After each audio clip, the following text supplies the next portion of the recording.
여러분 안녕하십니까? 2월 15일 목요일 제신 모닝뉴스입니다. 남구와 동구를 잇는 울산대교는 현재 소형차 기준으로 전체 구간을 이용하면 1,800원의 통행료를 내야 합니다. 하지만 인근에 있는 연포산 터널은 지난해부터 무료화됐기 때문에 그쪽으로 차량이 몰려 교통정체가 심해졌다는 지적도 나왔는데요. 이에 따라 김종훈 동구청장이 어제 울산대교 통행료를 인하해 차량을 분산시키자며 기자회견을 열었습니다. 보도에 전동은 기자입니다. 2015년 개통돼 동구의 관문 역할을 하는 울산대교. 울산대교의 통행료는 현재 소형차 기준으로 전체 구간은 1,800원, 대교 구간은 1,200원입니다. 연결되는 연포산 터널은 지난해부터 무료화됐지만 울산대교는 아닙니다. 이에 따라 김종훈 울산 동구청장이 기자회견을 열고 연포산 터널 무료화에 따른 차량 정체 해소를 위해 울산대교 통행료 인하를 촉구하고 나섰습니다.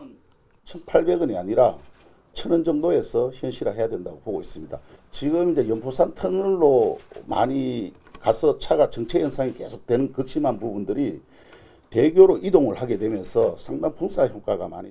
울산대교 민간 운영사 울산하버브리지의 통행료 인하에 따른 수입 감소에 대해선 울산대교의 통행료를 인하하면 교통량이 많아져 총 수입량에는 큰 타격이 없을 거라고 설명했습니다. 통행량이 늘어날 거기 때문에 결국 하버브리지 주식회사 측으로 보더라도 저는 손해볼 일이 아니다. 운영사의 입장은 달랐습니다. 울산 하버브리지 주식회사 관계자는 울산시나 동구청과 논의한 바 없고 수익이 많이 나오고 있지 않은데 사회적 책무를 다하라며 통행료 인하를 요구하는 건 부적절하다고 선을 그었습니다. 울산대교 통행료 재조정 시기는 4월 1일로 2달이 채 남지 않은 상황. 김 청장은 울산시, 울산 하버브리지 주식회사와 관련 논의를 시작하겠다고 밝혔습니다. JCN 뉴스 전동은입니다. 어제도 4.10 총선 주자들의 공약 발표가 이어졌습니다. 울산 남구갑 총선에 나선 국민의힘 최건 예비후보는 어제 시의회 프레스센터에서 여성 인재 등용을 위해 추천직과 선출직 40% 이상 여성 임명과 출산지원금 지원 강화 등의 여성 정책 공약을 발표했습니다. 울주군 총선 의지를 보이고 있는 서범수 의원도 보도자료를 내고 취업을 희망하는 여성들의 취업 지원 서비스 제공을 위한 울주군 여성 새로 일하기 센터 설립 추진을 약속했습니다. 서 의원은 오늘 기자회견을 갖고 공식적으로 총선 출마를 선언할 예정입니다. 울산 남구을 총선에 나선 국민의힘 이원무 예비후보가 어제 시의회 프레스센터에서 국민의힘 복당 확정 이후 첫 기자회견을 갖고 총선 출마를 공식 선언했습니다.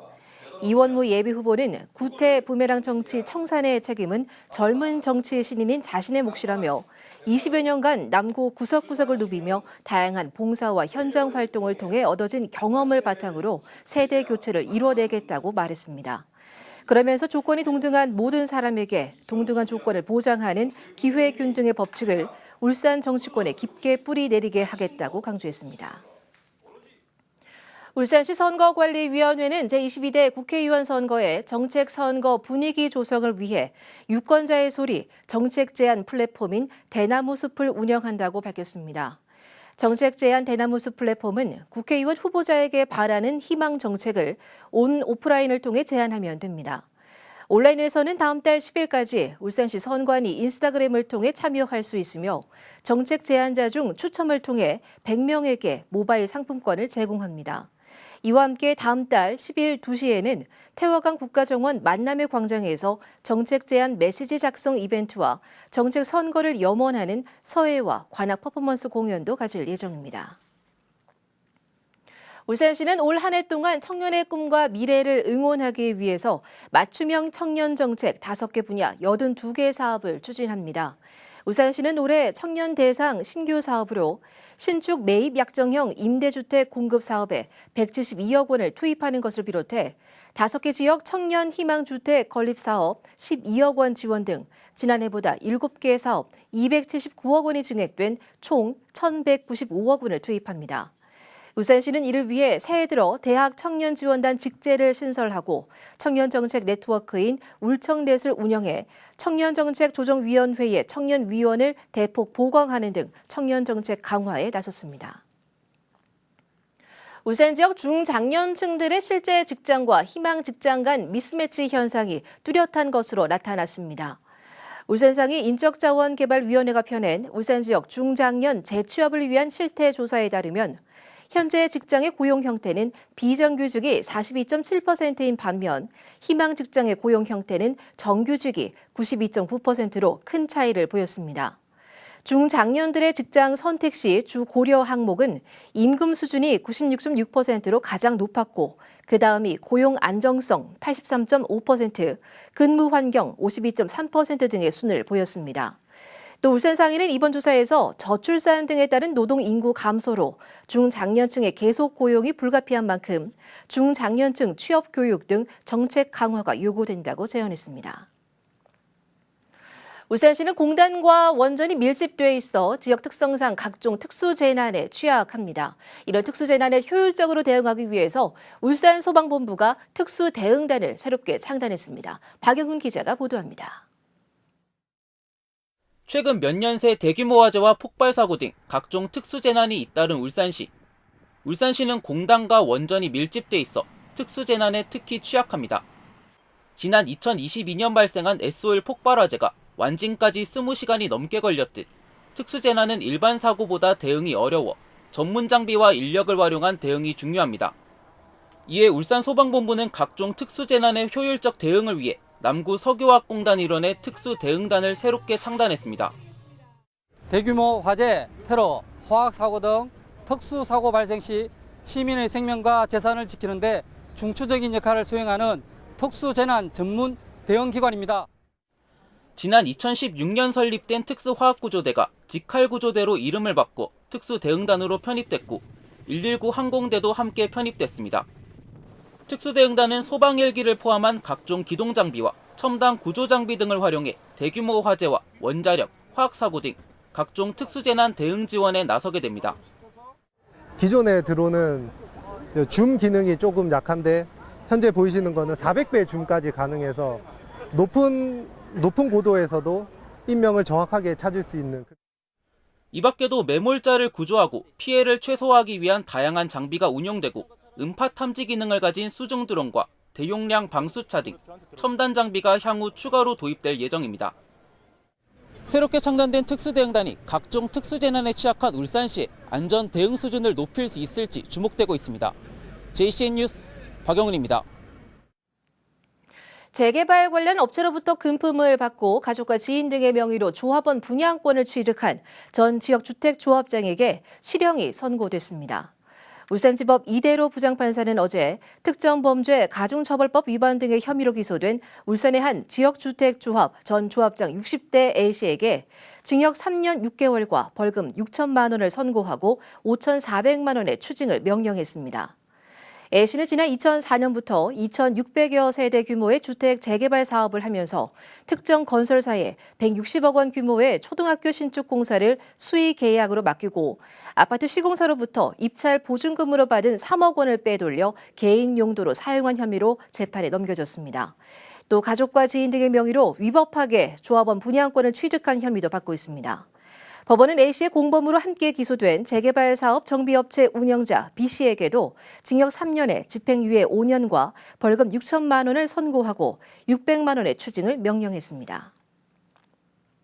울산건강연대는 어제 울산시청 프레스센터에서 기자회견을 열고 정부의 의대 정원 확대 방안이 울산 의료 환경 개선에 도움이 되지 않는다며 비판했습니다. 이들은 정부의 의대 정원 확대 방안은 단순히 의대 입학 정원만 늘리는 것으로 필수 의료 인력 확보와 지역 의사 부족 문제를 해결하는 정책이 되지 못하며 울산의 부족한 의료 인력 해소에도 도움이 될 수 없다고 지적했습니다. 이들은 또 필수 의료, 지역 의료, 공공 의료의 붕괴를 막기 위해서는 지역 의사제 도입 등 의료 인력을 공적으로 양성하고 필수 의료와 지역에 배치할 정책을 마련해야 한다고 주장했습니다. 남구청이 고독사를 막기 위해 기존보다 더 효율적인 AI 안부 듣는 서비스를 운영합니다. 이 서비스는 비대면 모니터링을 통해 1인 가구에서 위험이 발생할 경우 신속한 구조 활동을 하기 위한 시스템입니다. 지금까지는 휴대폰 사용이나 충전 시간 등을 활용해 1인 가구의 이상 유무를 파악했으나 이번에는 기존 데이터 수집 방법과 함께 앱 데이터 기반의 기능까지 추가해 더 신속하고 효율적인 관리가 가능합니다. 남구청은 이달 중 이동통신사와 업무 협약식을 가진 뒤 다음 달부터 140가구를 대상으로 서비스에 들어갈 예정입니다. 울산시는 울주군 웅촌면 검단리 고현공단 입주기업의 물류 비용 절감을 위해서 웅촌에서 양산 용단까지 연결하는 도로 확장 사업을 추진합니다. 이에 따라 울산시는 제5차 대도시권 광역교통 시행 계획 반영을 위해서 웅촌 용당 연결 도로 확장에 대한 타당성 평가와 기본 계획 수립 용역을 올해 말 완료를 목표로 추진합니다. 용역 기본안에 따르면 이번 연결도로 확장 사업은 웅촌초등학교 교차로에서 춘해대와 고현공단을 거쳐 양산시 용당 사거리까지를 연결하는 총 연장 6.3km 구간을 1,414억 원을 들여 2차선에서 6차선으로 넓히게 됩니다. 연결도로 확장안이 광역교통 시행계획에 반영될 경우 도로 확장 공사는 올해 착수해 오는 2028년 완공됩니다. 주인이 살지 않고 방치된 빈집들이 울산에서만 1,700채가 넘습니다. 이에 울산에서는 매년 각 구군별로 빈집을 철거하고 주차장과 쉼터 등의 공공시설로 만드는 정비 사업을 펴오고 있습니다.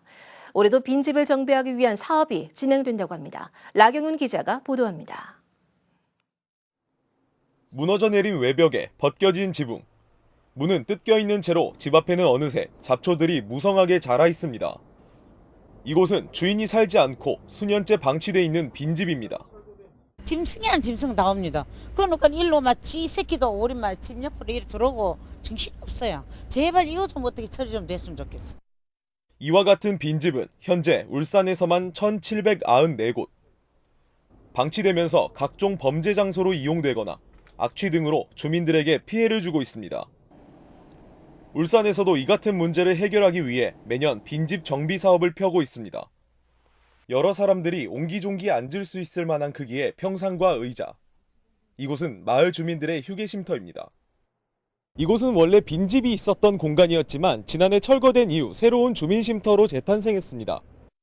이처럼 울산 곳곳에 있던 빈집 49채가 각각 주차 공간과 주민 쉼터 등의 공공시설로 탈바꿈했습니다.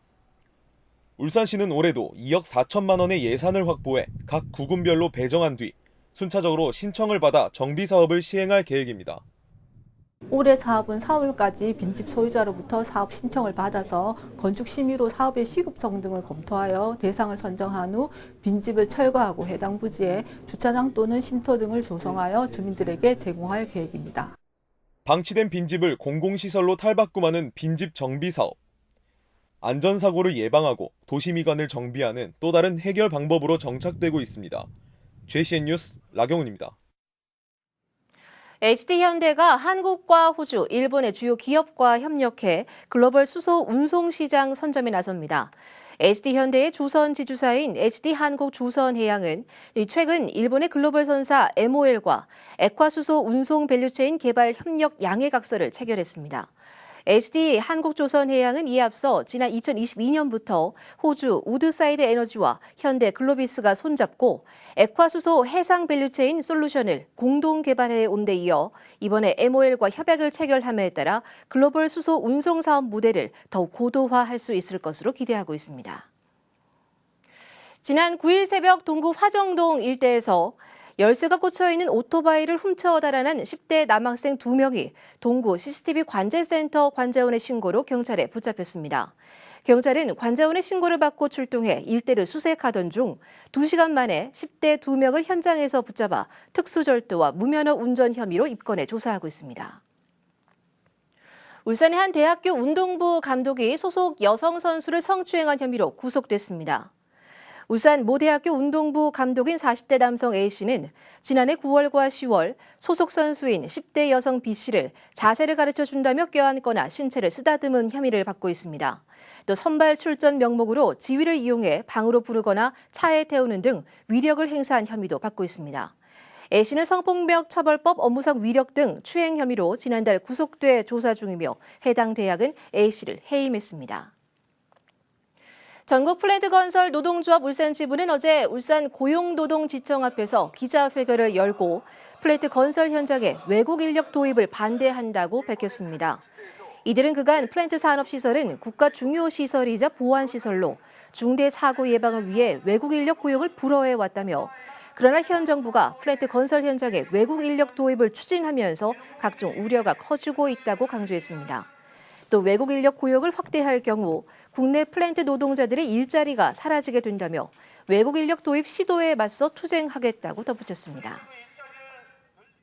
문화재 보호 등을 위해 자발적으로 활동 중인 문화재 지킴이의 전문성과 자긍심을 높이기 위한 울산시 차원의 지원 강화가 요구된다는 주장이 나왔습니다.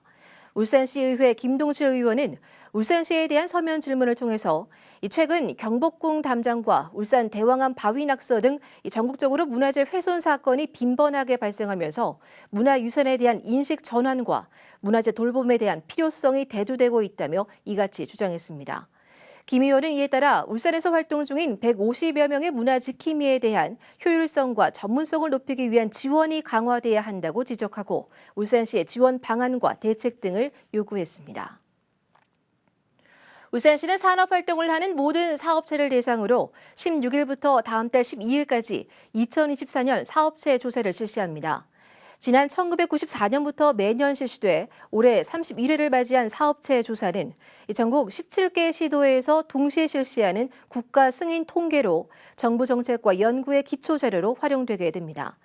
조사 방법은 전문조사원이 사업체를 직접 방문해 조사하는 대면 조사와 전화와 인터넷 등을 활용한 비대면 조사를 병행하게 되며 조사 항목은 사업체 이름과 대표자, 창설 시기, 조직 형태, 매출액 등 총 9개 항목입니다. JCN 모닝뉴스를 마칩니다. 함께해 주신 여러분 고맙습니다.